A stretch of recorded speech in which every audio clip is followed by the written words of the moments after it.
Hi, this is Matt Baker. On this channel, I mostly talk about history and religion. When it comes to history, I'm actually an amateur, meaning I don't actually have any degrees in history. I just do it for fun. However, when it comes to religion, I do have several qualifications, including a PhD in religious studies from the University of Warwick. So far on this channel, I've mostly talked about Judaism and Christianity, but I've also covered a bit of Islam, Hinduism, and Buddhism. However, one thing I've yet to talk about is atheism, or the lack of religion, which is ironic because atheism was actually the focus of my PhD thesis. So today I'm launching a 3-part series on the psychology of atheism based on my dissertation. In this first episode, I'll be covering terminology, which will include a discussion of the various different types of atheists and what atheists believe. I'll be introducing the concept of worldview and arguing, based on my research findings, that while atheism itself is not a worldview, most people who label themselves as atheists do actually share a particular worldview in common. So let's get started. But first, let me introduce you to today's sponsor, Wondrium. If you like online learning, you've probably heard of the Great Courses, a series of college-level courses open to everyone. Well, last year, the Great Courses rebranded their streaming platform as Wondrium. On Wondrium, you can find all of the Great Courses, but also a growing library of tutorials, travelogues, documentaries, and more. I've actually been a fan of these courses for many years now and have used them as a research source when creating the videos for useful charts. 2 of my favorite series so far have been this one on the Dead Sea Scrolls by Gary Rendsburg and this one called How Jesus Became God by Bart Ehrman. It was from Ehrman's course that I first came across the idea that when Jesus talked about the Son of Man, he might not actually have been referring to himself, but rather a cosmic judge figure common in the Jewish belief system of the time. So if you too want to learn from the world's most trusted experts, I encourage you to start your free trial right now by going to wondrium.com/usefulcharts or by clicking the link in the description or pinned comment. Okay, so I'd like to begin by defining the word atheist. At the most basic level, an atheist is simply a person who lacks a belief in God or gods. This is actually quite different from what most people think an atheist is. Most people assume that when a person says that they are an atheist, that means that the person holds firm to the belief that God does not exist.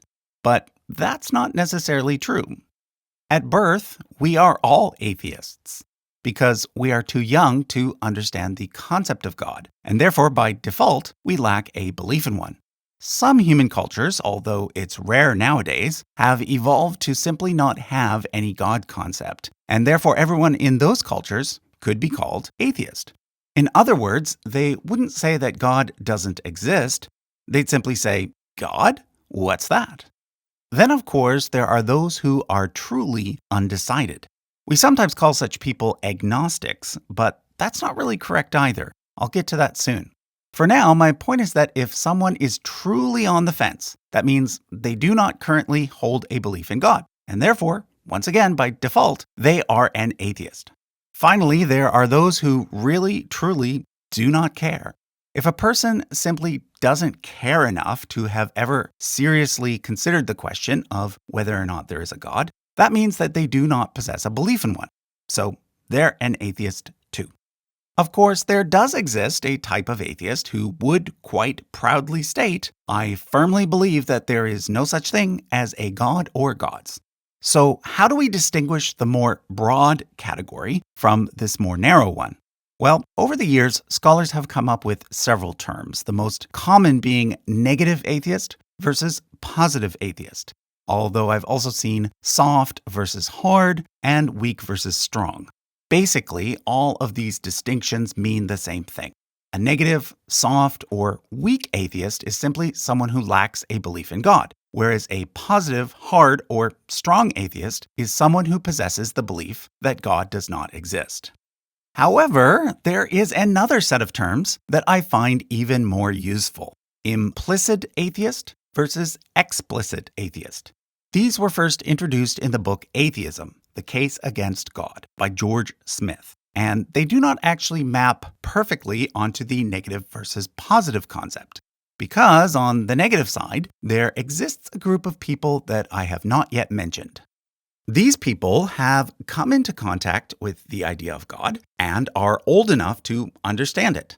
They also care enough to have given the question of God's existence some serious thought, and in fact, they have come to a conclusion about the matter. Usually due to what they see as a lack of evidence supporting the existence of a god or gods, they have concluded that they do not, or simply cannot, hold a belief in such a thing. Now, once again, please note that this is different from holding a positive belief that God definitely doesn't exist. In other words, these people are still negative atheists. However, they differ from other negative atheists in that they are quite explicit about where they stand. This means that they are not on the fence. They've thought about it and they know what side they're on. In my experience, most people who are atheists actually fall into this middle category. In other words, I found that most atheists have actually thought quite a bit about the topic and that they know where they stand. However, I've also found that most atheists still prefer to state their position in a negative way, aligning themselves with the statement, "I do not believe that God exists," rather than with the statement, "I believe that God does not exist." But the point is that regardless of how they choose to state it, these atheists are explicit about where they stand. And I think that this is the more important distinction to be made than the negative versus positive distinction. This is why, in my own research, I decided to focus on not all atheists, because that would be too broad, and not just positive atheists, because that would be too narrow, but instead explicit atheists, because that seemed just about right. So, in my research project, anyone who agreed with the statement, "I do not believe in any sort of God, gods, or higher power," was considered to be an explicit atheist. And lucky for me, my survey went a bit viral because PZ Myers posted it on his blog, Faringula. DJ Grothy, the original host of the Point of Inquiry podcast, posted it on Facebook, and someone posted it on the main atheism subreddit. So in total, I received 23,697 responses, out of which 17,632 were explicit atheists. That's basically a graduate student's dream come true. The main focus of the research project was to look for personality differences between those who grew up attending church but later became atheists with those who continued to attend church as adults. I'll be going through the results from that part of the study in part 2, but for now, I'll be sharing some of the more general things I learned about atheists and their beliefs. First of all, it's important to note that not everyone who falls into the explicit atheist category prefers to use the term atheist to describe themselves. When I asked atheists what one term they tend to use the most, while 58% did prefer the term atheist, 11% preferred skeptic, 9% preferred humanist, 8% preferred free thinker, 7% preferred agnostic, with the remaining 7% preferring a variety of other terms, such as bright, non-religious, non-theist, or anti-theist. Now, before I move on, I do want to say a thing or two about the word agnostic. A lot of people think of agnosticism as kind of a middle ground between theism and atheism. But according to the definitions I explained earlier, that's not really the case. An agnostic is usually just a negative atheist. They can be either an implicit atheist, if they are truly on the fence, or an explicit atheist, if they have concluded that they don't believe in God. But usually, most people who use the term agnostic fit under the definition of an atheist. In other words, they are both an agnostic and an atheist. This is because the two terms actually refer to two different things. Atheism is about a lack of belief, whereas agnosticism is about a lack of knowledge. It is therefore possible to form a matrix with four possible positions. So technically, there are agnostic theists too, but generally speaking, I've found that most people who call themselves agnostics are of the atheist variety. Okay, with all that under our belt, I'd now like to introduce the term worldview. This is because I'm going to argue the following 2 points. First, I want to make it clear that atheism itself is not a worldview. However, I'm also going to argue, based on my research findings, that most explicit atheists do actually share the same worldview in common. So, what is a worldview anyway? Well, according to the dictionary, it is a comprehensive conception or philosophy of the universe and of humanity's relation to it.